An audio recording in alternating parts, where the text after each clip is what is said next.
ওই ব্যক্তিটা মুমিন হবে যেই ব্যক্তি আল্লাহ আর রসুলের উপরে ঈমান নিয়ে আসবে, আর জান এবং কি মাল নিজের শরীর দিয়ে যতটুক পারবেন, টাকা দিয়ে পয়সা দিয়ে যতদূর পারবেন কি করবেন, ইসলামের সহযোগিতা করবেন। মনে করেন যে একটা মাহফিলের আয়োজন করতে হবে, ইমাম সাহেব, আপনাদের মহল্লার ইমাম সাহেব বলল একটা মাহফিলের আয়োজন করতে হবে, তার মধ্যে 10 জন কিন্তু বলছে না, এগুলা করা যাবে না, এটা সেটা অমুক, অনেক রকমের বাহানা। তাহলে একটা মুমিনের এটা কাজ নয় ভালো কাজের বিপক্ষে দাঁড়ানো।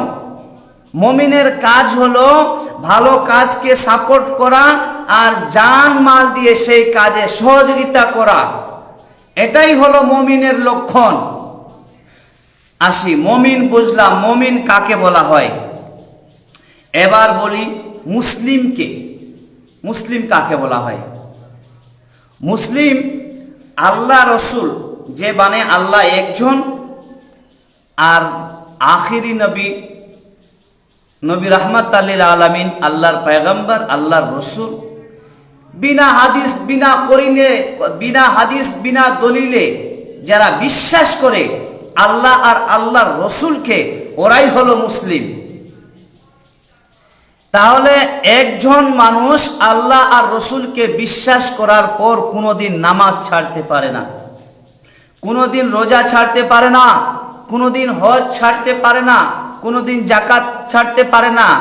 কিন্তু যার টাকা তার হজ, যার টাকা তার জন্য যাকাত। বাপ বলার উদ্দেশ্য এটাই ভাই।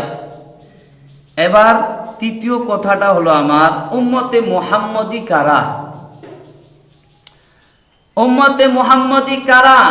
যারা আল্লাহর নবীর হুকুমকে ফলো করে মেনে চলবে, আল্লাহর রসুলের আদেশকে, দয়াল নবীর হুকুমকে, আদেশকে যারা মেনে চলবে তারাই হবে উম্মতে মুহাম্মদী।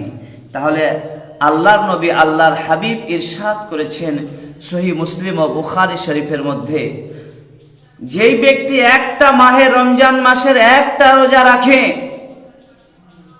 একটা রোজা যদি রেখে নেয়, আল্লাহ রাব্বুল আলামিন তার 70 বছরের আগুন থেকে সরিয়ে রাখবে, তাকে 70 বছর আগুন থেকে দূরে সরিয়ে রাখবে। তাহলে উম্মতে মুহাম্মদীর লক্ষণ এটাই, আল্লাহর নবীর হুকুমকে ফলো করবে।